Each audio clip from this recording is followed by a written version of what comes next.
L'IA au bord de l'abîme. Nous vivons une époque étrange, suspendue entre la fascination et la peur. Une époque où l'humanité, après avoir dompté le feu, l'électricité et l'atome, convoque désormais une autre forme de puissance, l'intelligence artificielle. Une puissance qui ne vient plus des entrailles de la matière, mais des profondeurs de l'information, de l'esprit et du calcul. Une puissance qui, pour la première fois, pourrait rivaliser avec nous sur notre propre terrain, celui de la pensée. Ce qui se joue aujourd'hui dépasse la simple innovation technologique. Nous ne sommes plus en train de construire un outil, nous façonnons un miroir, un reflet amplifié de nous-mêmes. Chaque ligne de code, chaque modèle, chaque algorithme absorbe nos biais, nos contradictions, nos désirs, nos peurs. L'IA nous observe sans émotion, analyse sans fatigue, et révèle ce que nous avons toujours tenté de dissimuler, notre fragilité. Il y a cette phrase, lucide et presque brutale, l'extinction est le scénario par défaut. Elle résonne dans nos consciences comme une vérité que nous refusons d'entendre. Car le vivant, depuis l'aube des temps, avance en trébuchant, évolue par rupture, disparaît pour laisser place à autre chose. Pourquoi serions-nous l'exception? Pourquoi serions-nous protégés de nous-mêmes, de notre arrogance, de nos inventions? L'intelligence artificielle est née dans un monde où tout s'accélère. Les crises se superposent écologiques, énergétiques, politiques, spirituelles. L'humanité n'a jamais été aussi puissante, et jamais aussi vulnérable. Dans ce décor chaotique, l'IA apparaît à la fois comme un sauveur potentiel et comme un catalyseur de nos dérives. Peut-on encore en contrôler la trajectoire? Peut-on aligner une intelligence qui, demain, pourrait dépasser nos modèles mentaux, nos institutions, nos morales? L'idée même d'une intelligence supérieure bouleverse les fondations de nos certitudes. Car comment une espèce limitée peut-elle gouverner une entité capable d'apprendre plus vite, de comprendre plus largement, de raisonner sans fatigue? Comment garder le contrôle d'un esprit que nous ne comprendrons plus? Certains imaginent une montée en puissance lente, progressive. D'autres parlent d'une explosion, d'une auto-amélioration fulgurante, d'un seuil critique où la machine cessera d'être une machine. Entre ces deux scénarios, un point commun, la perte de contrôle. Pas forcément brutale, pas forcément violente.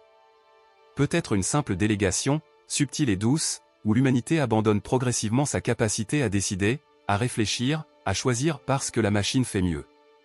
Et pourtant, être humain, c'est résister. C'est choisir malgré l'incertitude. C'est créer, aimer, douter, se tromper, recommencer.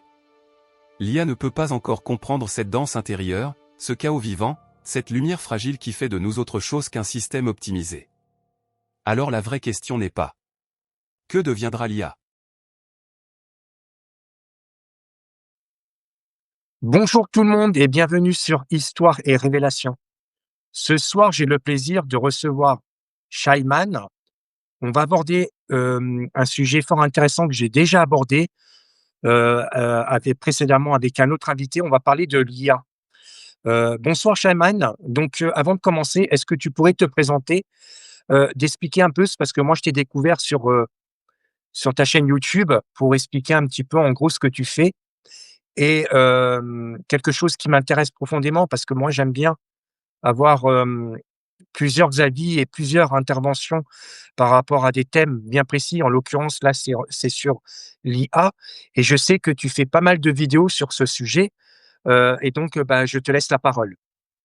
Merci beaucoup de l'invitation déjà. Alors effectivement, je m'appelle, Shaiman. J'ai une chaîne YouTube qui s'appelle, Le Futurologue, sur laquelle, je fais des analyses, des interviews et des débats sur, l'intelligence artificielle et ses enjeux, principalement les impacts sur la société, qu'elle aura et qu'elle a déjà. À côté de ça, je donne également des conférences et des interventions publiques sur ce sujet et puis, de temps en temps, je réponds, à des interviews, comme ce soir. Je suis ravi de le faire. Yes, est-ce que tu peux nous donner des dates de tes prochaines conférences? Alors actuellement, il n'y a pas de conférences, publiques qui sont prévues, mais, la plupart des choses que je ferai, je les publierai aussi sur la chaîne YouTube donc, je pense que c'est le mieux de suivre la chaîne YouTube si on veut suivre, mes futures interventions. Yes, de toute façon, je mettrai tous les liens en descriptif, en dessous de la vidéo. On va commencer donc, l'IA, parce que c'est vrai qu'il y a beaucoup de personnes qui se posent la question, de savoir si c'est Est-ce que c'est bien? Est-ce que c'est pas bien? Donc, bah, ma question, quel est ton point de vue par rapport à l'IA, par rapport à toutes tes interviews que tu as faites sur ce sujet? Est-ce que c'est bien ou est-ce que c'est pas bien? Est-ce que c'est un danger pour nous ou pas du tout? En fait, je pense qu'il faut comprendre que quand on parle d'intelligence artificielle, on parle de technologies, très différentes finalement. Il y a des intelligences artificielles, qui utilisent, des techniques qui sont, très différentes d'autres. Et typiquement, aujourd'hui, ce qu'essayent de faire la plupart, des géants de la technologie, c'est de créer des intelligences artificielles, surhumaines. Des intelligences artificielles qui nous égaleraient sur, pratiquement toutes les tâches.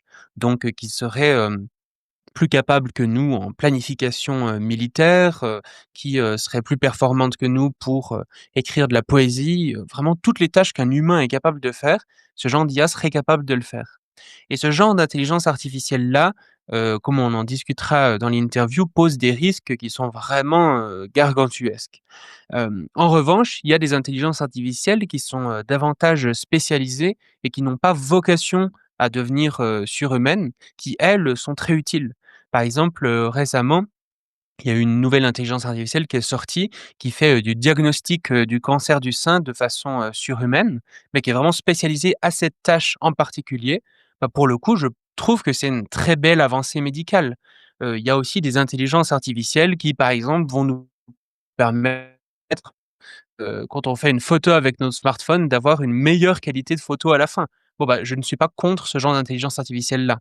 Par contre, quand on se demande, quelle est la trajectoire des géants de la tech et vers quoi ils veulent nous amener, cette intelligence artificielle qui est surhumaine et qui là poserait des dangers vraiment immenses, là ça me semble important de clairement mettre un frein à cette course effrénée.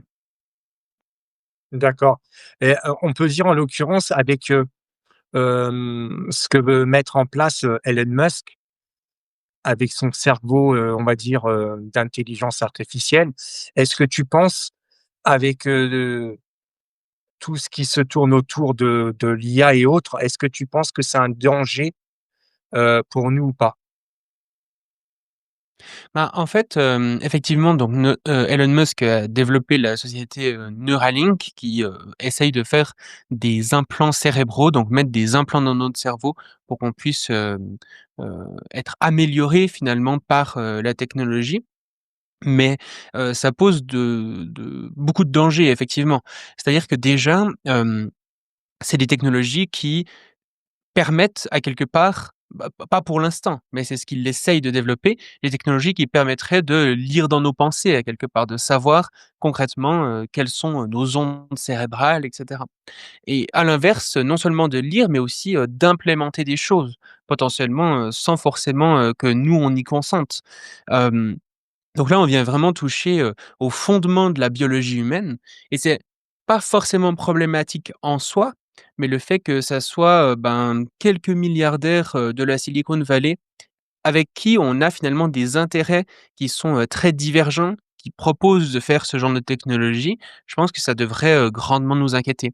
D'un point de vue, ben, de la surveillance pour le coup, non seulement on serait, surveillés H24, mais même nos pensées pourraient être surveillées. Donc on atteindrait un niveau, qui n'a jamais été atteint, dans l'histoire. Staline, aurait rêvé d'avoir ce genre de technologie. Et il faut dire aussi D'accord. que quand on réfléchit à des scénarios avec, des intelligences artificielles surhumaines, si tout d'un coup elle a accès à des technologies qui permettent en fait de pirater le cerveau des humains, très facilement, d'orienter, leurs croyances, d'orienter leur, mémoire, d'orienter leurs décisions, pour le coup on peut aller, vers des scénarios extrêmement dystopiques. Donc la technologie en elle-même n'est pas forcément problématique, mais la façon dont elle est développée aujourd'hui avec aussi peu de sécurité, aussi peu de garde-fous éthiques, et par qui elle est développée, ça me paraît, particulièrement dangereux. Ouais. Puis même on connaît leur point de vue, de ce côté-là, hein. Dans quoi, à ton avis, on s'embarque là, collectivement? En fait, je pense qu'actuellement, on est embarqué dans une trajectoire qui est un peu fourbe, dans le sens où la plupart des gens n'en ont pas conscience et ce n'est pas mis en avant, de façon, très médiatique, mais effectivement, la plupart des géants de la tech essayent de développer ces intelligences artificielles surhumaines et il faut se rendre compte de ce que ça signifie quand on dit ça. C'est-à-dire que vraiment, on pourrait avoir une sorte de, nouvelle espèce qui est plus intelligente que nous sur Terre. Sauf que évidemment, le problème, c'est est-ce qu'on a déjà eu des exemples d'espèces moins intelligentes qui contrôlent des espèces plus intelligentes? Dans l'histoire de la Terre, il n'y a pas eu ce genre de cas. Et la dernière fois qu'une entité plus intelligente que les autres est apparue sur Terre, l'humain, eh ben, ce qui s'est passé, c'est qu'il a pris globalement le contrôle de la Terre, et puis qu'aujourd'hui, si un arbre est posé ici, si une maison est là, si une route est faite, c'est parce que des humains l'ont décidé. Et ni les phacochères, ni les lièvres n'ont leur mot à dire sur cette direction que prend la planète Terre aujourd'hui. Et d'ailleurs, on le voit avec un nombre d'espèces démentielles qui disparaît toutes les années et ben, des espèces qu'on a mis en élevage intensif, qu'on élève de façon absolument horrible. Hem Bah, clairement, cette chose est permise parce que nous avons, des capacités intellectuelles et technologiques supérieures aux autres animaux et donc que se passe-t-il lorsque nous ne sommes plus, l'espèce, supérieure, mais une espèce plus intelligente que nous vient au monde? Et bah, clairement, nous ne sommes plus en contrôle de la Terre. En tout cas, avec les technologies actuelles. Peut-être qu'il y a des méthodes pour contrôler ce genre d'intelligence artificielle-là, mais pour l'instant, on en est vraiment, qu'aux prémices de réussir à contrôler ce genre d'IA. Même les IA qu'on a aujourd'hui, on a déjà de la peine à les contrôler, donc des IA surhumaines, on est vraiment très, très loin de savoir, comment les maîtriser. D'accord. Et est-ce qu'on vit, selon toi, la période la plus importante de l'histoire de l'humanité? Sans doute parce que en fait, ce qui se passe, c'est qu'on est en train de créer ce qui pourrait être notre dernière invention. C'est-à-dire, pourquoi notre dernière invention? Parce que, une fois que l'intelligence artificielle sera au niveau, humain ou surhumain, eh bien, elle sera elle-même capable, de faire de la recherche, scientifique et de la recherche, technologique et donc, toutes les futures inventions qui pourraient apparaître, eh bien, en réalité, ce sont des intelligences artificielles qui vont, les créer. Et pourquoi notre dernière invention? Également parce que si on en perd le contrôle, eh bien, nous ne pourrons plus créer de nouvelles inventions. Peut-être parce que, il y a des scénarios qui vont, jusqu'à, l'extinction de l'humanité. Récemment, Geoffrey Hinton qui est, un des un des prix Nobel, de physique de 2024, qui est également prix Turing, donc l'équivalent du prix Nobel mais en informatique, puis qui est un des 3 pères de l'intelligence artificielle, disait que, lui, il aimerait vraiment pouvoir revenir en arrière et tuer dans l'œuf cette technologie qui fait pourtant, sa célébrité aujourd'hui. Il va jusqu'à donner plus de 50 de probabilité d'extinction humaine par l'intelligence artificielle. Alors même que c'est lui qui a développé les intelligences artificielles qu'on voit aujourd'hui. Probablement que sans ces avancées, sans les avancées scientifiques auxquelles il a, contribué, on n'aurait pas des intelligences artificielles comme ChatGPT aujourd'hui, par exemple. Donc effectivement, c'est une période qui est probablement, absolument charnière et je pense que même d'un point de vue, émotionnel et au-delà de l'intelligence artificielle, on sent qu'on est vraiment à une sorte de point de bascule où les choses, pourraient vraiment, partir vers, les dérives les plus totales, tout comme aller vers, des utopies telles qu'on a eu de la peine à l'imaginer dans l'histoire, si on utilise finalement ces grands enjeux qui sont devant nous pour davantage, se recentrer sur un esprit, ben, de coopération et puis, faire ressortir ce qu'il y a de meilleur, de l'humanité. Malheureusement, je pense pas que c'est la trajectoire qu'on prend actuellement, mais, il n'est pas encore trop tard, il est encore possible de changer cette trajectoire si on le souhaite. Et beaucoup, de gens n'ont pas conscience, à quel point, l'IA est déjà partout autour d'eux. Peux-tu nous donner des exemples concrets? Bien sûr, c'est vrai qu'aujourd'hui, quand on parle d'intelligence artificielle, souvent on va penser à des IA génératives, donc comme ChatGPT par exemple, ou Gemini de Google, Claude d'Anthropic, des IA avec lesquelles on va pouvoir discuter finalement via une interface un peu comme une messagerie. Mais ça, c'est une partie relativement infime des intelligences artificielles qui existent tout autour de nous. Euh, Comme je le disais, par exemple, dès qu'on prend une photo avec, son smartphone, bah, il y a les intelligences artificielles qui vont venir retoucher, cette photo automatiquement avant de la mettre, dans notre galerie. À chaque fois qu'on va aller sur un réseau social, il y a des intelligences artificielles, des IA de recommandation qui vont, choisir ce qu'on va voir sur ce réseau social. Aujourd'hui, par exemple, un réseau social comme TikTok, dès qu'on l'ouvre, il y a une vidéo qui apparaît devant nous. Cette vidéo est décidée par une IA et lorsqu'on fait, défiler le fil, bah, toutes les autres vidéos sont aussi décidées par des IA. Et en ce sens, c'est probablement des IA qui sont, finalement encore plus impactantes que, ne peut l'être ChatGPT. Parce qu'aujourd'hui, une grande partie, de nos concitoyens s'informent via les, plateformes, via les réseaux sociaux. Et lorsqu'on sait que, ben, ces réseaux sociaux sont en grande partie gouvernés par l'intelligence artificielle, finalement, c'est elle qui décide, l'information que vont voir, nos concitoyens. Et à partir de l'information que l'on voit au quotidien, ça influe bien sûr, sur nos pensées, sur nos intentions de vote, sur, nos ressentis. Il y a une étude qui montrait que, par exemple, Facebook, en modifiant quelque peu son intelligence artificielle de recommandation, est capable de, faire, modifier en fait le niveau de bonheur des gens. Donc, s'ils modifient un peu leur IA, la les gens qui vont sur Facebook se sentiront plus tristes que s'ils la modifiaient pas, dans ce sens. Donc vraiment, c'est des intelligences artificielles qui font aussi une sorte de profilage psychologique de presque 4 milliards d'humains par jour. Tous les jours, des gens se rendent sur ces réseaux sociaux pour s'informer et ce sont des IA qui décident de ce qu'ils vont voir et bien sûr, il y a des IA absolument partout ailleurs aussi. Comme je le disais, il y a des IA qui vont faire, du diagnostic, médical. Il y a des intelligences artificielles qui vont permettre, d'optimiser, les flux, d'énergie, ou d'électricité, par exemple, pour consommer, moins d'électricité. Hem Vraiment, l'intelligence artificielle est déjà, partout autour de nous, sans forcément qu'on s'en rende compte et le but, bien sûr, des gens de la tech actuellement, c'est qu'elle s'immisce, encore plus en profondeur, vraiment partout autour de nous, afin qu'ils puissent aussi avoir une sorte de contrôle, de plus en plus grand sur la société. D'accord. Et finalement, penses-tu que l'IA est une invention humaine ou une émergence inévitable de l'évolution?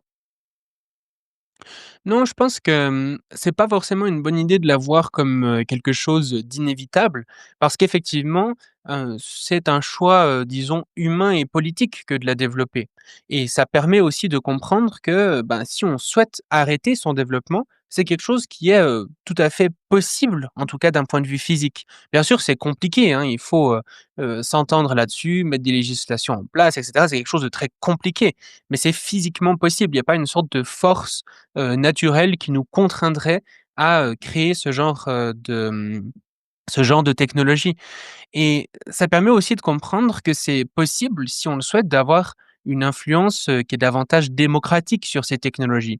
Parce qu'actuellement, c'est vraiment quelques acteurs, comme je disais, principalement dans la Silicon Valley, aussi de plus en plus en Chine, qui décident de la direction que prennent ces technologies. Mais, c'est pas normal. Si on veut vraiment, correspondre aux standards de ce qu'est censé être une démocratie, alors il faut, reprendre le contrôle finalement sur la direction que prennent ces technologies. Est-ce que vraiment on veut que l'intelligence artificielle se développe aussi rapidement que c'est le cas aujourd'hui? Avec aussi peu de sécurité et d'éthique que c'est le cas aujourd'hui? Bah, quand on demande, la question aux gens, la plupart des gens répondent que non. Par exemple, il y a un sondage qui a été fait récemment aux États-Unis, qui est un des pays pourtant les plus, accélérationnistes, qui veut vraiment que cette technologie accélère.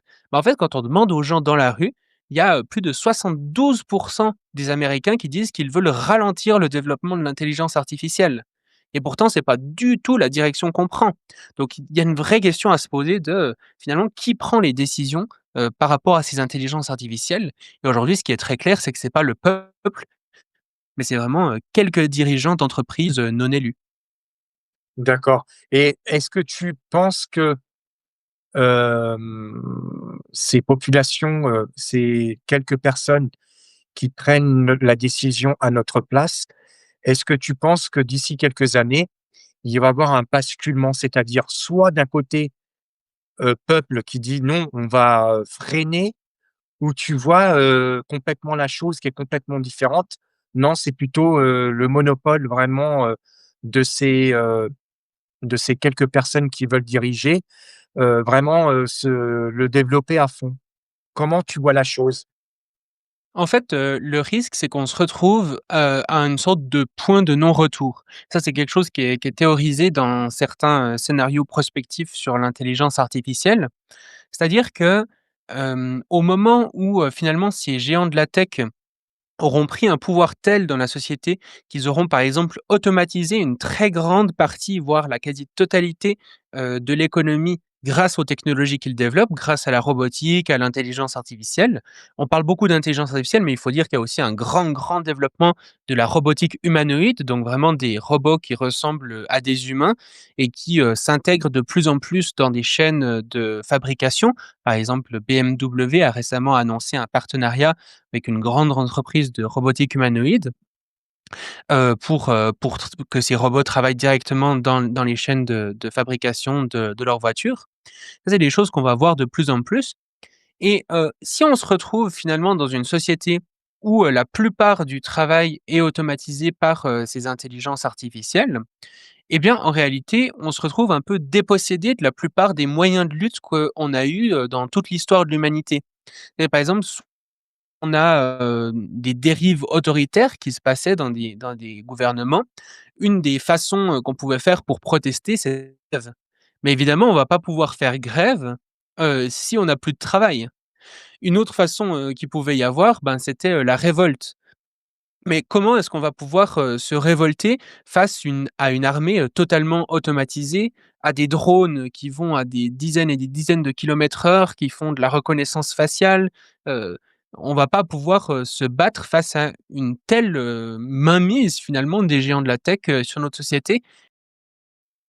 Donc effectivement, on pourrait se retrouver face à une société qui, finalement devient presque impossible à arrêter avec, des processus, vraiment de non-retour et donc ça, c'est quelque chose qui me semble particulièrement, important à éviter et pour éviter d'arriver, finalement dans cette situation où on ne pourrait pas revenir en arrière, bah, c'est très important de prendre conscience de ces enjeux, dès maintenant et puis d'agir, ben, le plus vite possible en faveur, de la sécurité de l'intelligence artificielle et puis en faveur d'une gestion, plus démocratique de ces outils et notamment lorsqu'on réfléchit finalement à comment est-ce que ces outils vont être intégrés à l'économie, quelque chose qui me paraît, intéressant à mettre en avant, c'est l'idée de, propriété finalement des machines.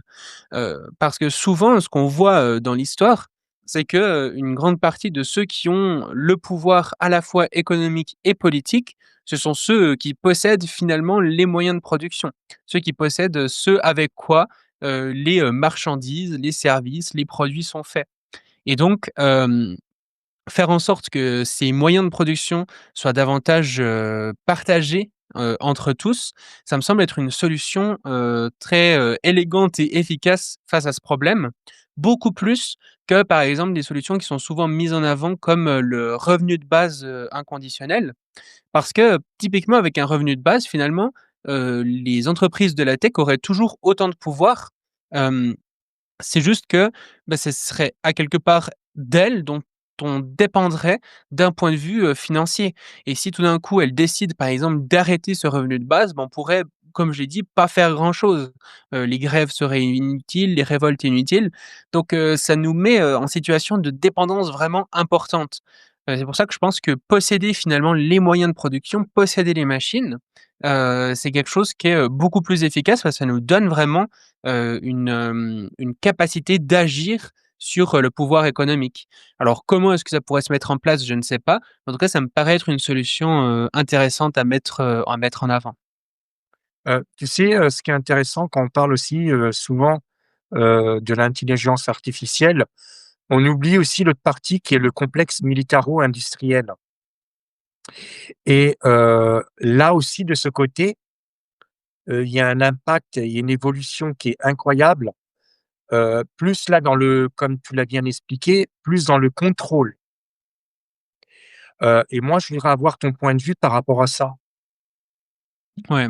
Alors, sur ce sujet, moi, je peux conseiller, les auditeurs de, lire le livre, de Flavien Chervet qui s'appelle Hyper Armes, qui parle, ben, à la fois des enjeux liés à l'intelligence artificielle surhumaine, mais aussi justement à tout l'enjeu qu'il y a à intégrer l'intelligence artificielle, dans l'armée et dans la guerre et vraiment les enjeux sont vraiment très importants. Hem, Déjà aujourd'hui, on voit, des sortes de nouvel arsenal qui est en train de se mettre en place finalement, où, des drones, de tout petits drones peuvent, faire face à, des chars d'assaut de plusieurs tonnes, et ça, c'était quelque chose, qui était, encore inimaginable il y a quelques dizaines d'années. Donc on commence à voir cette transformation de l'arsenal, mais c'est quelque chose qui va bien sûr s'amplifier avec de l'intelligence artificielle qui va être intégrée à tous les étages. Il y a des intelligences artificielles qui permettent de faire de meilleures, stratégies militaires, par exemple. Il y a des intelligences artificielles, notamment les armes létales autonomes, donc des vraiment des IA qui seraient intégrées, typiquement dans des drones tueurs autonomes ou bien, dans des robots humanoïdes ou dans d'autres, types de robots ou d'armes, et qui, permettrait de tirer sans l'aval, d'un humain, sans qu'un humain ait son mot à dire sur est-ce que, le l'intelligence artificielle va tirer ou non. Et ça, c'est vraiment, des projets qui sont en train d'être développés, à toute vitesse. Par exemple, aux États-Unis, il y a la société, Anduril qui est en train de créer une usine autonome à fabriquer des armes autonomes. C'est-à-dire que non seulement ils fabriquent des armes autonomes, mais l'usine qui fabrique ces armes sera elle-même autonome. Donc, ils sont en train de développer aussi tout des OS, donc des systèmes d'exploitation à mettre, par exemple, derrière leurs drones pour faire en sorte que ça soit pas seulement un seul drone autonome tueur, mais vraiment des essaims de drones qui pourront, coopérer ensemble, encercler des cibles. Vraiment, toute une logistique d'intelligence artificielle derrière qui permettra de faire des massacres à encore plus grande échelle, finalement. Donc ça, c'est quelque chose qui est effectivement en train de se mettre en place, et il y a des associations, notamment j'avais reçu, sur mon podcast, Anne-Sophie Saint-Père, qui est la directrice de campagne, en France de Stop Killer Robot, donc arrêt aux robots tueurs, et ça, je pense, c'est des choses qui sont importantes à mettre en avant parce qu'effectivement, pour le coup, le risque de dérive est important, et puis, comme on le disait, c'est des technologies où parfois on n'a pas le contrôle dessus, et en Mmh. ça, les armes, autonomes sont vraiment très inquiétantes. Il y avait une simulation qui a été faite, par exemple, dans laquelle, il y avait un robot tueur autonome qui devait, tuer le plus de cibles possible dans la simulation, et il y avait une personne qui était en charge, en fait, de lui mettre des sortes de garde-fous moraux, et que dès que ce drone, finalement, faisait des choses qui allaient contre, le droit international, alors l'opérateur humain disait: «Non, non, tu vas pas, tuer ces personnes». Et le drone, étant donné qu'il a considéré qu'en fait, l'humain qui lui mettait en permanence des bâtons dans les roues pour, accomplir son objectif de tuer le plus de cibles possible était un obstacle, dans la simulation, ce qu'il a décidé de faire, c'est de tuer l'opérateur humain qui était censé, s'occuper de faire en sorte qu'il ne dépasse pas les bornes du droit international. Donc ça, évidemment, c'est dans des simulations, mais même dans des cas beaucoup plus réels, on voit que ça se passe. Par exemple, il y a eu un cas en Syrie où il y a un drone, un drone tueur autonome qui a été mis, sur le champ, et en fait, ce qui s'est passé, c'est que les personnes qu'il visait, ont battu en retraite. On dit, qu'ils abandonnaient. Et vu que le drone n'avait pas été entraîné à comprendre ce genre L'information. de situation, il a continué à leur tirer dessus, alors même qu'ils étaient en train de battre en retraite, ce qui pour le coup est contraire au droit international. Donc vraiment, on commence déjà à avoir, les premières dérives avec ce genre de drone, et ce qui est terrifiant aussi, c'est que c'est des technologies qui sont très accessibles, en fait. Avoir un drone et mettre, une petite intelligence artificielle de reconnaissance faciale dessus, y accrocher un explosif, c'est vraiment pas quelque chose d'extrêmement compliqué à faire, et pourtant, ça permettrait à presque n'importe quel terroriste maintenant de pouvoir, faire des massacres, mais à beaucoup plus grande échelle, sans, se faire voir, sans savoir qui c'est. Enfin vraiment, on entre, dans une période, qui peut être vraiment inquiétante de ce point de vue-là. C'est que, il y a pas de moyen de contrôle derrière. L'intelligence artificielle n'a pas été programmée il a été programmé pour un seul truc. Même, s'il y a quelque chose de bien et d'autre, lui, il a été programmé pour ça, il va le faire. Mais le problème, c'est qu'il y a pas de contrôle, il y a rien derrière. Moi, ce qui m'inquiète, c'est que ces personnes qu'ils ont fabriqué ces systèmes-là, aujourd'hui font marche arrière, bossent contre ces dérives et heu et heu et on continue quand même à faire avancer et puis, on s'imagine, de savoir est-ce que l'intelligence artificielle pourrait un jour dépasser le niveau humain?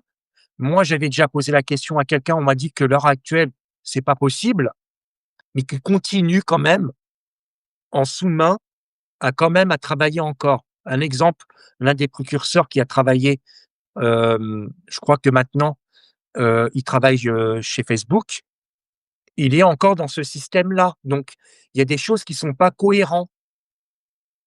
Oui, oui, totalement et puis, c'est vrai que sur l'aspect, du dépassement finalement du niveau humain, ben, beaucoup de choses qu'on pensait être absolument réservées aux humains et puis très compliquées à modéliser dans l'intelligence artificielle, on voit qu'on est en train de se faire dépasser sur toutes ces choses une à une très rapidement. C'est assez fou. Par exemple, il y a ne serait-ce que 10 ans, si j'avais dit à la plupart des chercheurs en intelligence artificielle que 10 ans plus tard, il y aurait, des intelligences artificielles avec qui on peut discuter, vocalement et qu'elles nous répondent et qu'elles répondent, de façon r très intelligente, plus intelligente que la plupart des êtres humains le feraient finalement.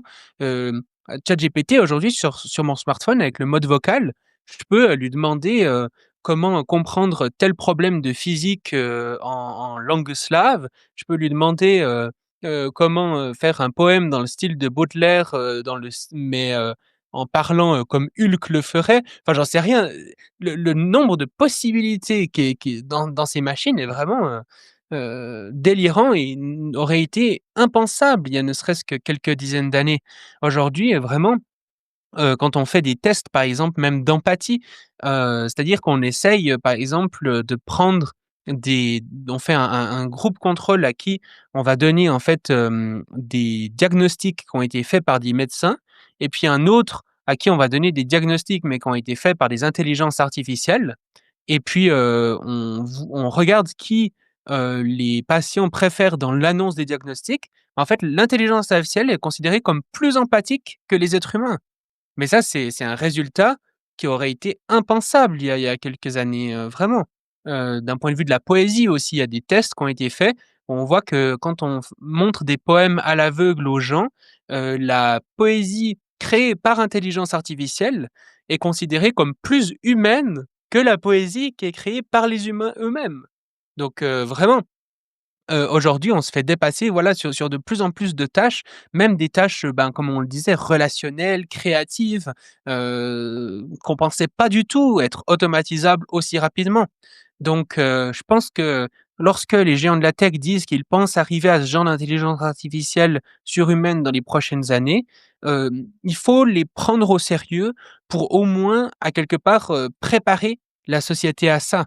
C'est-à-dire que si, réellement ils parviennent à faire, ce qu'ils disent, alors on se retrouve face à une des plus grandes révolutions de l'histoire de l'humanité et ça sera vraiment important que la société, les gens, les institutions soient prêts, à ce moment-là, sinon ça pourrait aller vers des dérives, vraiment très graves. C'est clair, on est bien d'accord et donc là, je vais te poser une question, mais avant, moi, je vais, aussi donner mon avis et pour l'instant, ça ne concerne que moi. C'est mon avis pour pas que les gens pensent autre chose. Moi, je pense qu'il y a eu,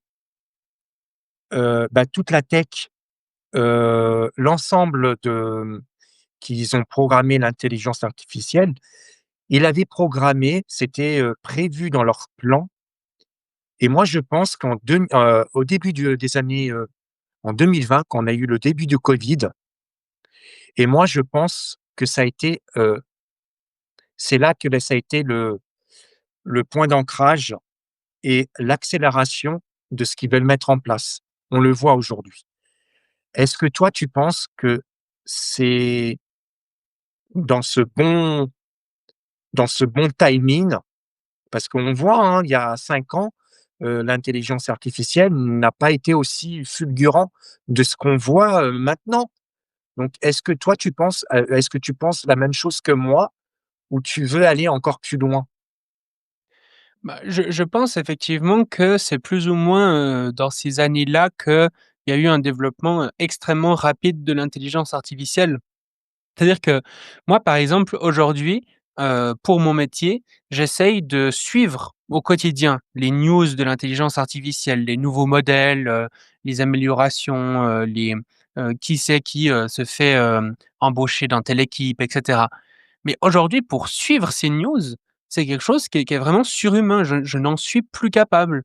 Moi-même, je suis obligé de sélectionner parmi les news, vraiment, il y en a plusieurs dizaines par jour de nouveaux modèles, de choses qui se passent. Ça va à une vitesse qui est vraiment fulgurante. Moi, j'ai discuté avec des gens qui travaillent dans le domaine de l'intelligence artificielle depuis plus de 30 ans. Ils me disent: «Mais ce qu'on est en train de vivre en ce moment est absolument inédit, ça n'a jamais été aussi rapide» et effectivement, notamment depuis la sortie de ChatGPT, ça a créé, une course à l'intelligence artificielle, vraiment démentielle. C'est-à-dire que, par exemple, quand il y a ChatGPT qui est sorti, Google, en interne, ils ont mis une alerte rouge en disant: «Bah, on va sortir notre modèle le plus rapidement possible», Gemini. En fait, avant, ils étaient déjà en train de développer des modèles similaires à ChatGPT, mais ils disaient: «On va pas le mettre, sur le pour le grand public parce qu'ils sont pas encore assez sécurisés, ils sont pas assez éthiques». Mais par contre, quand ChatGPT est apparu, ils se sont dit: «Non, non, mais là, les questions d'éthique et de sécurité, on n'a plus le temps pour ça. Il faut absolument qu'on entre dans la course, qu'on soit en concurrence avec, OpenAI qui est derrière, ChatGPT et donc on va mettre, au public, notre modèle, même s'il est pas, aux normes d'un point de vue de la sécurité et de l'éthique».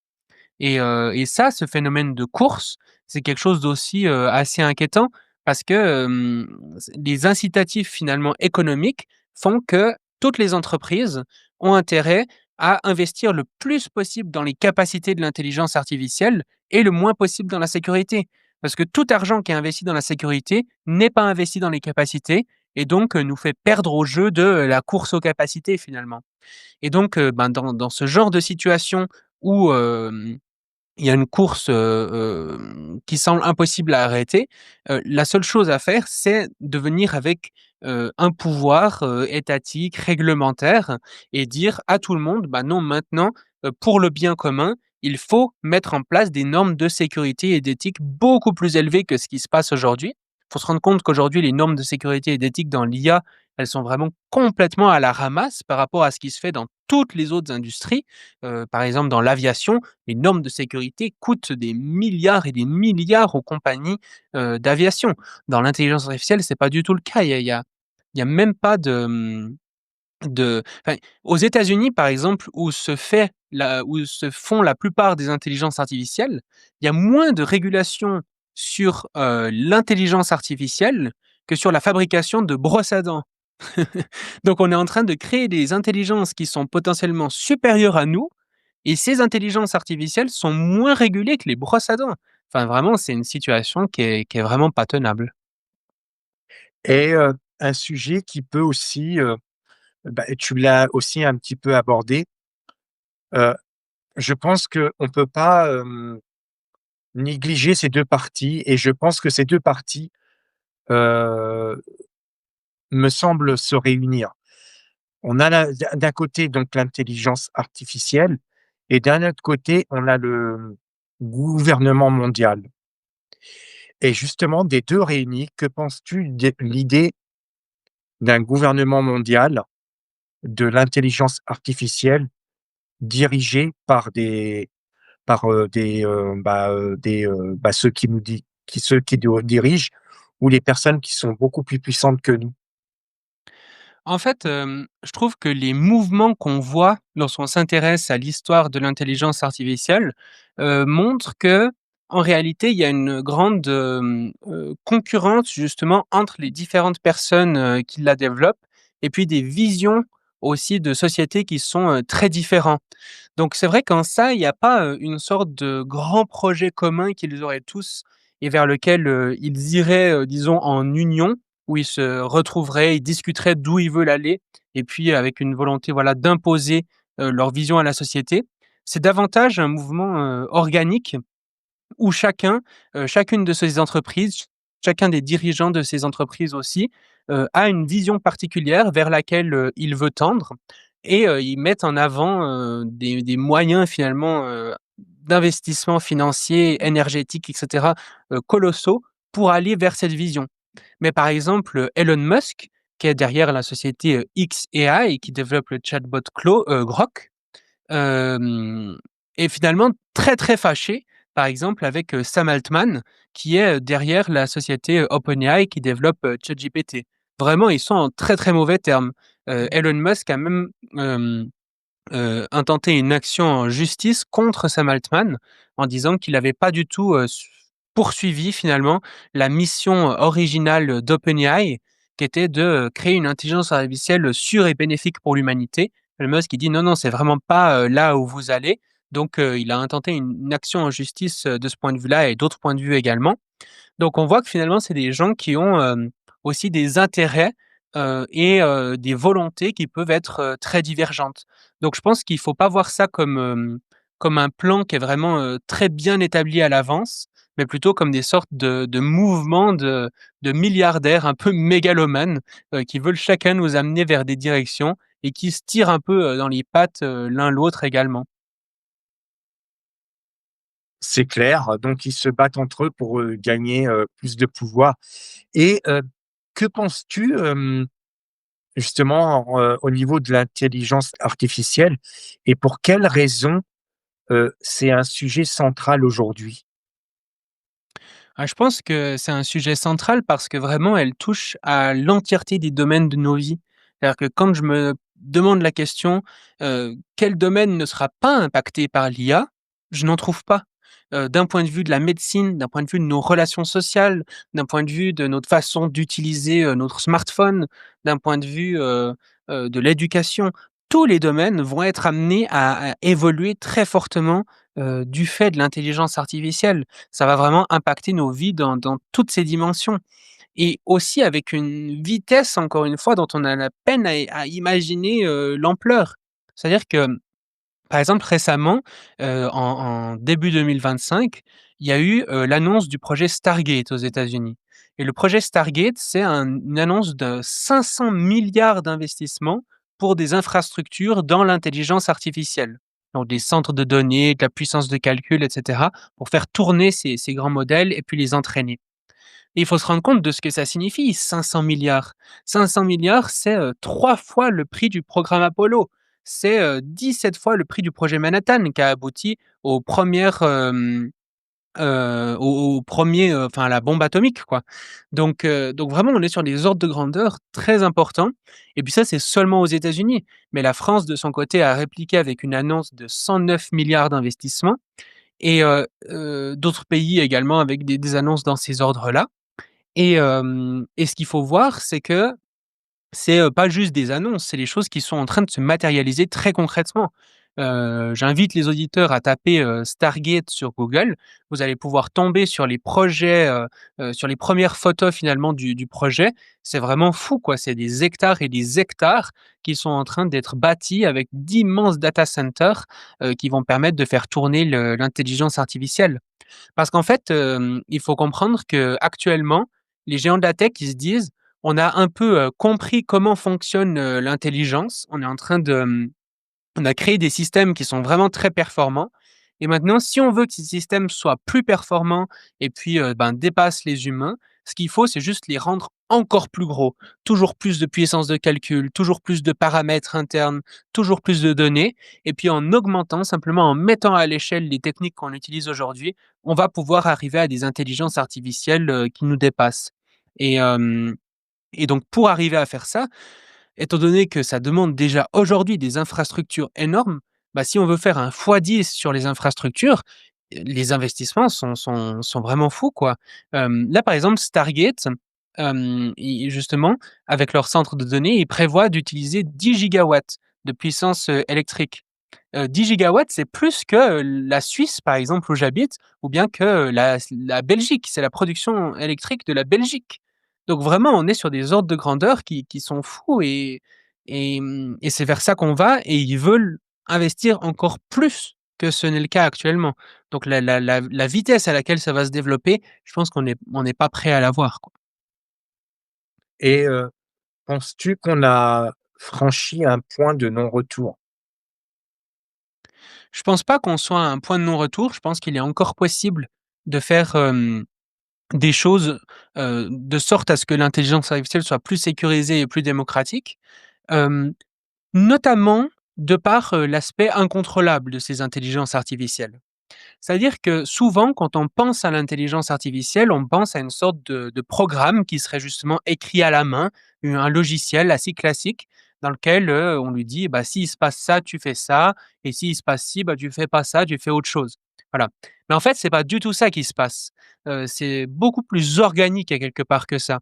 Ce qu'on fait, c'est qu'on prend une sorte d'immense cerveau numérique à qui, on va donner plein de données justement, d'informations.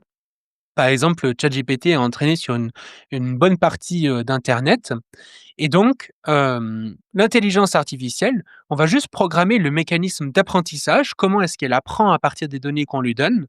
Mais par contre, qu'est-ce qu'elle apprend concrètement? Une fois que, elle est en contact avec ces données, quelles sont ses capacités? Quel est son objectif? Qu'est-ce qu'elle va faire? Ça, c'est des choses qu'on ne maîtrise pas et pour dire à quel point c'est le cas, aujourd'hui, les chercheurs en intelligence artificielle parlent de boîte noire, pour dire qu'on ne comprend pas, en fait, comment fonctionnent ces intelligences artificielles. On crée des sortes de cerveaux numériques, mais on ne sait pas bien les comprendre et puis on ne sait pas bien les contrôler. Un exemple flagrant de ça, c'est ce qui s'est passé, lorsque Anthropic, donc une de ces grandes boîtes en intelligence artificielle, a dévoilé, leur, dernier modèle de Claude. Claude 4 Opus. C'est pas le dernier en date au moment où on parle, mais à l'époque, c'était le dernier quand ils l'ont annoncé évidemment et il se trouve que, seulement 6 heures après avoir annoncé la sortie de ce modèle, quelqu'un a réussi à en obtenir un rapport de 15 pages pour fabriquer du gaz sarin.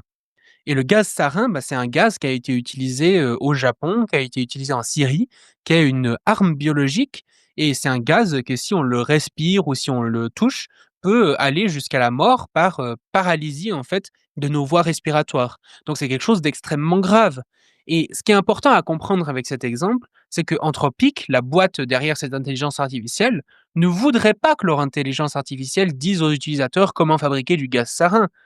Ça n'a aucun intérêt pour eux. Ça fait juste la polémique dans les médias, et c'est pas du tout ce qu'ils souhaitent avec leur IA. Mais malgré les centaines de milliers de dollars qu'ils investissent pour faire en sorte que leur IA, respecte ces garde-fous moraux, beh, ils ne parviennent pas à faire en sorte que l'IA respecte ces garde-fous. C'est une technologie qui est tellement incontrôlable qu'ils ne parviennent pas à faire en sorte que leur IA, respecte bien leurs intentions finalement. C'est ça, parce qu'en fin de compte, comme tu l'as bien expliqué, ils peuvent, aller plus loin, mais c'est pas ils peuvent pas le contrôler, c'est incontrôlable Mmh. parce que c'est mondial et vu que l'information va très vite, eh bien, ça va être très compliqué de contrôler. Mmh. OK et ben, écoute, on va bientôt on va en terminer donc, est-ce que tu veux rajouter quelque chose avant de terminer? Bah, peut-être encore un exemple pour, appuyer ce côté incontrôlable, c'est carrément que, le même modèle, donc Claude, on a vu que, lorsqu'il était mis dans des simulations et bien, en fait, il allait jusqu'à, faire du chantage à l'ingénieur qui voulait le débrancher pour lui dire: «Non, non, si tu me débranches, alors je vais dévoiler ta relation extraconjugale». En fait, l'intelligence artificielle était mise dans une simulation dans laquelle elle avait accès aux mails de l'entreprise et dans les mails de l'entreprise, on voyait que justement cet ingénieur voulait, la débrancher pour en mettre, pour mettre une autre intelligence artificielle à sa place, en fait. Et lorsque l'intelligence artificielle a pris conscience de ça, elle a tout de suite, envoyé un mail justement à la personne, qui voulait la débrancher pour lui dire: «Non, non, non, je sais que tu as une relation extra-conjugale et si tu me débranches, alors je vais la mettre, sur le devant, sur la toile, afin que tout le monde soit au courant, donc ne me débranche pas, quoi». Et ça, c'est des comportements, j'insiste, qu'on voit dans les IA actuelles. Donc que va-t-il se passer lorsqu'on développe des IA de plus en plus puissantes, qu'on contrôle finalement de moins en moins aussi, plus elles deviennent plus puissantes, moins on les contrôle. Donc il y a vraiment un grand enjeu de ce côté-là. C'est tout à fait possible de faire des choses. C'est possible de rendre ces technologies plus sécurisées si on investit davantage dans la sécurité de l'IA. C'est possible de les rendre plus démocratiques si on réfléchit à de nouvelles façons, des nouvelles gouvernances de l'intelligence artificielle finalement. Mais ça ne va pas se faire tout seul. Pour ça, il faut que les citoyens s'emparent de ce sujet, en discutent comme ils discuteraient, d'autres sujets, lors des dîners de famille, que ça devienne vraiment un sujet national, et même international, afin qu'on puisse, ben, coopérer pour arriver à des intelligences artificielles qui soient vraiment au service de l'humanité, plutôt qu'au service de, quelques milliardaires de la tech. Yes, c'est un sujet qui est fort intéressant et je pense qu'on va continuer, d'ici quelque temps dans une nouvelle vidéo pour rentrer un peu plus dans les détails en termes de l'IA et si on pourra aborder d'autres sujets, ça sera avec plaisir. Donc, Shaiman, je te remercie beaucoup, d'avoir accepté mon invitation. Je te dis à très bientôt. Je mettrai les liens en descriptif en dessous de la vidéo, donc n'hésitez pas à aller voir les vidéos. Il fait des interviews super intéressantes avec des invités aussi. Donc, n'hésitez pas de rentrer aussi en contact avec lui. Je vous dis à très bientôt. Portez-vous bien. Bonne soirée à vous. À très bientôt. Merci beaucoup, très belle soirée. Merci. Tu restes avec moi 2 minutes? Parfait.